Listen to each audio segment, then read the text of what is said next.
Mirë, kjo është historia e kaluar, po du me kalu në tashmen, pse u bët bashkë?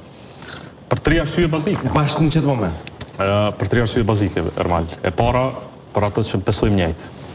Besojmë njëjtë? Besojmë njëjtë, jo vetëm ne dy, ne me veti kemi një ekip të jashtëzakonshëm, dhe që asaj periudhe kemi provuar të shtrojmë ftesën e bashkimit me qytetarët e Kosovës, që e para e njohin nevojën e ndryshimit si të domosdoshëm 5-6 vite më parë, kur duhet skena politike ndryshonte dhe kuptojnë që tash nuk mundemi më me logjikën e ne të vazhdojmë tutje. Pra na duhet shpresë, na duhet ambicie, na duhet e ardhme më e madhe. Pra mendojmë njëjtë.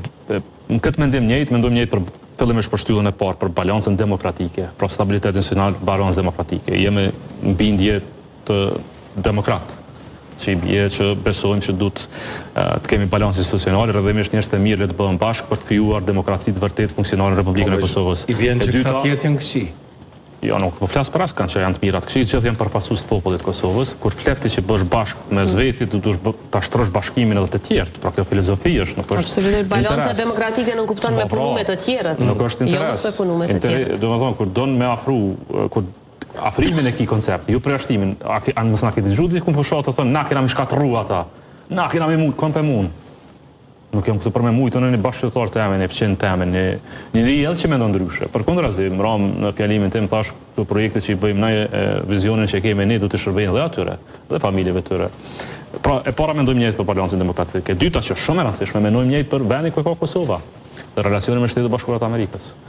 Dhe në këtë drejtim, kjo jo vetëm është trashëgimi politike çdo djathtit, edhe çdo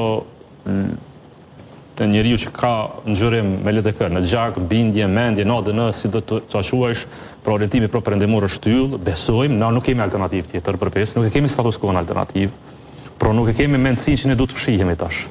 Ne mendojmë që duhet të shfaqemi tash. Në momentet e çdo administrate, prej Bushit vjetër, të Bushi i ri, e Clintoni, e Biden, e Obama, e Trump, e kushdo tjetër që vjen, ne vërtet besojmë që relacioni me SBA është relacion në përfitim të popullit tonë. Ne besojmë sinqerisht që populli shqiptar ka arritur suksesin më të madh kur është lidh në bindje me botën perëndimore dhe ka arritur të krijojë shtetësinë. Por kjo shtetësi është e përfunduar, nuk jemi ende në stacionet përfundimtare, ku duhet jemi, dhe për këtë arsye besojmë njëjtë me Vjosën, nuk ka dilemë këtë çështje. Dhe treta, shumë e rëndësishme, kemi ambicie shumë të madhe se çfarë po ndodh në Kosovë. Pra kemi ambicie të madhe zhvillimore, të shëndetësisë, të arsimit. Mendojmë që politika duhet të bëhet për këtë çështje, që politika nuk është për të mundur dikën, për shkatruar dikën, për prerë dikën, për të shkurtuar dikën. Politika në fund matet çka ke bërë për këtë vend. E tash,